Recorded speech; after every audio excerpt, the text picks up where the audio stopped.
آگے بڑھتے ہوئے اسلام کے ارکان پیش کرنے کے لیے میں گروپ نمبر 4 کو دعوت دیتا ہوں، وہ آئے اور اسلام کے ارکان پیش فرمائے۔ رحمۃ اللہ وبرکاتہ۔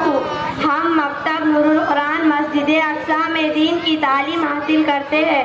میں آپ حضرات کے سامنے حفظ سورت کی فضیلت بیان کرنا چاہتی ہوں۔ حفظ سورت قرآن کریم کی کسی سورت کے یاد کرنے پر حفظ سورت کہتے ہیں۔ حدیث اللہ کے رسول صلی اللہ علیہ وسلم نے فرمایا، قیامت کے دن صاحب قرآن یعنی حافظ قرآن سے کہا جائے گا، قرآن شریف پڑھتا جا اور جنت کے درجوں پر چڑھتا جا اور ٹھہر ٹھہر کر پڑھ، جیسا کہ تو دنیا میں ٹھہر ٹھہر کر پڑھتا تھا، بس تیرا مقام وہی ہوگا جہاں تیری آخری آیت کی تلاوت ختم ہوگی۔ حدیث اللہ کے رسول صلی اللہ علیہ وسلم نے فرمایا، جس شخص کے دل میں قرآن کریم کا کوئی حصہ بھی محفوظ نہیں، وہ ویران گھر کی طرح ہے، لہذا قرآن کریم کو حفظ کرنا چاہیے۔ کم از کم اتنا تو ضرور یاد ہونا چاہیے جس سے نماز صحیح ہو جائے۔ سورۃ الفیل، بسم اللہ الرحمن الرحیم۔ الم تر کیف فعل ربک باصحاب الفیل الم یجعل کیدہم فی تضلیل وارسل علیہم طیرا ابابیل ترمیہم بحجارۃ من سجیل فجعلہم کعصف مأکول۔ سورۃ القریش، بسم اللہ الرحمن الرحیم۔ لإيلاف قريش إيلافهم رحلة الشتاء والصيف فليعبدوا رب هذا البيت الذي أطعمهم من جوع وآمنهم من خوف۔ صدق اللہ العظیم۔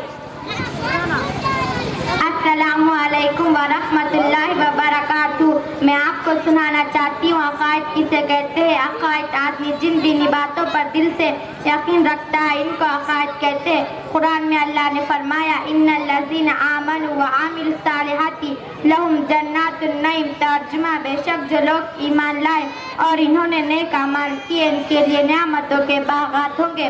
حدیث اللہ کے رسول صلی اللہ علیہ وسلم نے فرمایا، جو شخص گواہی دے کہ اللہ کے علاوہ کوئی معبود نہیں اور حضرت محمد صلی اللہ علیہ وسلم اللہ کے رسول ہے تو اللہ تعالیٰ اس پر جہنم کی آگ کو حرام کر دے گا۔ عقیدہ مسلمان کے لیے وہ بنیادی چیز ہے جس پر پورے دین کی عمارت کھڑی ہوتی ہے۔ جس کا عقیدہ جتنا صحیح اور مضبوط ہوگا اس کا عمل بھی اتنا ہی صحیح اور مضبوط ہوگا، اور جس کا عقیدہ جتنا کمزور ہوگا اس کا عمل بھی اتنا ہی کمزور ہوگا۔ لہذا عقیدے کو صحیح کرنا اور دل کے یقین کو مضبوط بنانا ہر مسلمان کے لیے ضروری ہے۔ ہمارا عقیدہ یہ ہے، لا الہ الا اللہ محمد الرسول اللہ، ترجمہ اللہ کے سوا کوئی معبود نہیں اور حضرت محمد صلی اللہ علیہ وسلم اللہ کے رسول ہے۔ السلام علیکم ورحمۃ اللہ وبرکاتہ۔ نیچے بیٹھو۔ ایمان کے بعد اسلام میں سب سے اہم عبادت نماز ہے۔ میں نماز کی تعریف یعنی نماز کسے کہتے اور نماز پڑھنے کے بغیر سنانا چاہتی ہوں۔ نماز ایک خاص انداز میں اللہ تعالیٰ کے سامنے اپنی بندگی کا اظہار کرنے کو نماز کہتے ہیں۔ حدیث اللہ کے رسول صلی اللہ علیہ وسلم نے فرمایا، نماز دن کا ستون ہے۔ حدیث اللہ کے رسول صلی اللہ علیہ وسلم نے فرمایا، جنت کی کنجی نماز ہے۔ حدیث اللہ کے رسول صلی اللہ علیہ وسلم نے فرمایا، میری آنکھوں کی ٹھنڈک نماز میں رکھی گئی ہے۔ نماز دین کی سب سے اہم عبادت ہے۔ نماز کی پابندی پر اللہ تعالیٰ نے مغفرت کے وعدے فرمائے ہیں۔ نماز پڑھنے پر اللہ تعالیٰ اچھی زندگی اور روزی میں برکت عطا فرمائیں گے۔ لہذا نماز کو سیکھ کر صحیح طریقے پر پڑھنا اور اس کا اہتمام کرنا ہر مسلمان پر ضروری ہے۔ نماز پڑھنے پر اللہ 5 انعام دیتے ہیں۔ ایک حدیث میں اللہ کے رسول صلی اللہ علیہ وسلم نے فرمایا، جو بندہ 5 وقت کی نماز پابندی کے ساتھ پڑھتا ہے اللہ اسے 5 انعام دیتے ہیں۔ پہلا، اس کے رزق میں برکت عطا فرماتے ہیں۔ دوسرا، قبر کے عذاب سے نجات دیتے ہیں۔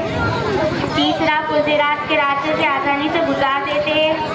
چوتھا، نام عمل دائیں ہاتھ میں دیتے ہیں۔ 5واں، بغیر کسی حساب کتاب کے جنت الفردوس میں داخل فرمائیں گے۔ السلام علیکم ورحمۃ اللہ وبرکاتہ۔ میں آپ کو سنانا چاہتی ہوں دین کسے کہتے ہیں۔ آسان دین اللہ تعالیٰ کی حکم اور نبی صلی اللہ علیہ وسلم کے طریقے پر زندگی گزارنے کو دین کہتے ہیں۔ حدیث حضور صلی اللہ علیہ وسلم نے فرمایا دین آسان ہے۔ اللہ تعالیٰ نے تمام انسانوں کی کامیابی دین میں رکھی ہے اور دین ہر انسان کی بنیادی ضرورت ہے۔ جیسے پانی ہر انسان کو ضرورت ہے، لہٰذا دین کو اچھی طرح سیکھنا اور اس کے مطابق زندگی گزارنا چاہیے۔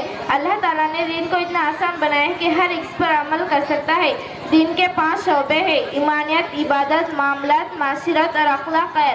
جب ان شعبے کے ساتھ کامل دین زندگی میں آئے گا تو اللہ تعالیٰ کی طرف سے کامیابی کا وعدہ پورا ہوگا۔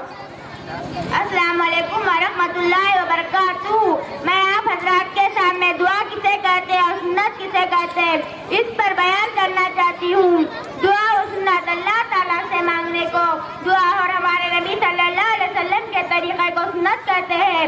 ایک حدیث میں اللہ کے رسول صلی اللہ علیہ وسلم نے فرمایا اللہ تعالیٰ کے یہاں سب سے پسندیدہ عمل دعا ہے۔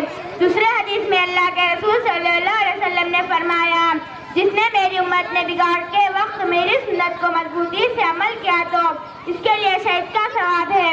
ہمارے پیارے نبی حضرت محمد صلی اللہ علیہ وسلم کی زندگی ہمارے لیے کامل نمونہ ہے، لہذا آپ صلی اللہ علیہ وسلم کی زندگی کو جاننا ضروری ہے۔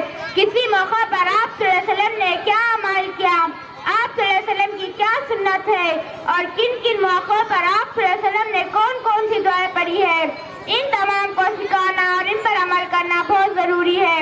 اس پر آخرت میں کامیابی اور دنیا میں چین و سکون اور عزت کے وعدے ہیں اور یہی زندگی اللہ کو پیاری ہے۔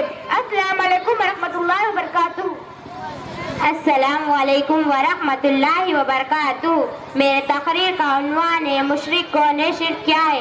خدا کی خدائی میں اوروں کو شریک کرنے والا مشرک ہے۔ اللہ کے برابر دوسروں کو بلند اور بالا سمجھنے والا مشرک ہے۔ اللہ کے سوا کسی اور کو نفع دینے والا، نقصان دینے والا، تکلیف دینے والا، آرام دینے والا، روٹی دینے والا، پانی دینے والا، زندگی دینے والا، موت دینے والا سمجھنا شرک ہے۔ اللہ کے سوا کسی دوسرے کے سامنے سجدہ کرنا شرک ہے، کسی دوسرے کی عبادت کرنا شرک ہے، کسی دوسرے سے دعا مانگنا شرک ہے۔ دنیا میں مشرک کون ہے؟ وہ جو کسی کو خدا کا بیٹا کہتے، جو کسی کو خدا کا اودار کہتے، ایک خدا کی خدائی میں سینکڑوں کو خدا مانتے ہیں، کسی کو دیوی کہتے، کسی کو دیوتا کہتے، ان دیوی اور دیوتا کے پتھر کے بت بناتے ہیں، ان بتوں کے سامنے سجدہ کرتے ہیں، ان کے سامنے روتے ہیں، ان کے سامنے گڑ گڑاتے ہیں، خدا کو بھول کر ان پتھروں کو خدا مانتے ہیں۔